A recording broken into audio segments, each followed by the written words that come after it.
Tempo. Why do I want to mention tempo here? Talking about the fantasies of Telemann, I think some people confuse the meaning of the fantasy. They think it means it's their own fantasy and they can do whatever they want. I would say that the fantasy, the title fantasy or fantasies, is for him, for the composer, for Telemann himself, to keep himself free from a rigid form. He can use, the fantasies are full of different movements taken from different forms of music, dance music, fugues, introductions, slow movements. He combines many, many different things, so he's not restricted to a form. For that reason, it's a fantasy. But when you look into it and you play it, and you choose a tempo, don't confuse it with your own freedom. Some of the movements has to be really perfectly rhythmical. Some places, of course, you have freedom and tempo and rhythm we will discuss a little bit later. But please remember, fantasy is not for you, it's for him. Another element that is not unique for Telemann, is just an element that I would like to mention here, is tempo and sound and energy in some kind of a formula from Einstein, no? That energy is the speed and the mass. And what do I mean by that? If you take any piece of music that you take, let's say I would take, for instance, the partita, and I play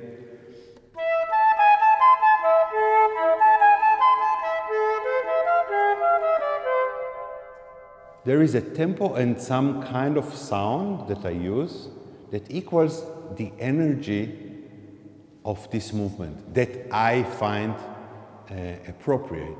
Now, if I take the same music and I play it slower,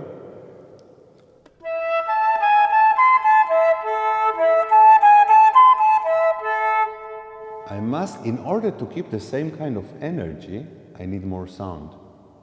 Or if I play it faster,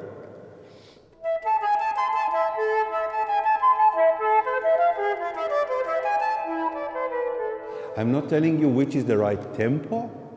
I'm just saying that for a certain amount of energy, the combination of tempo and sound are very crucial.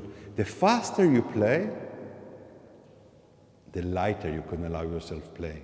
The slower you play, in order to keep the energy going, you need a bit more sound.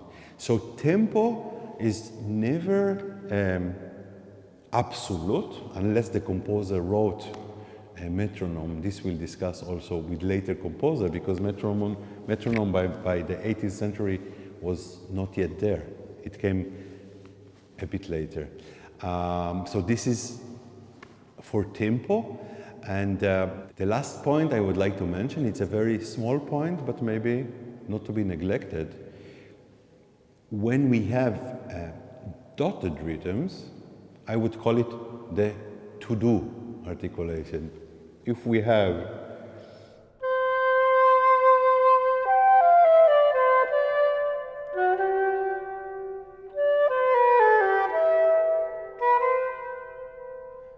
sometimes with Telemann, with Bach, we find a lot of dotted rhythm.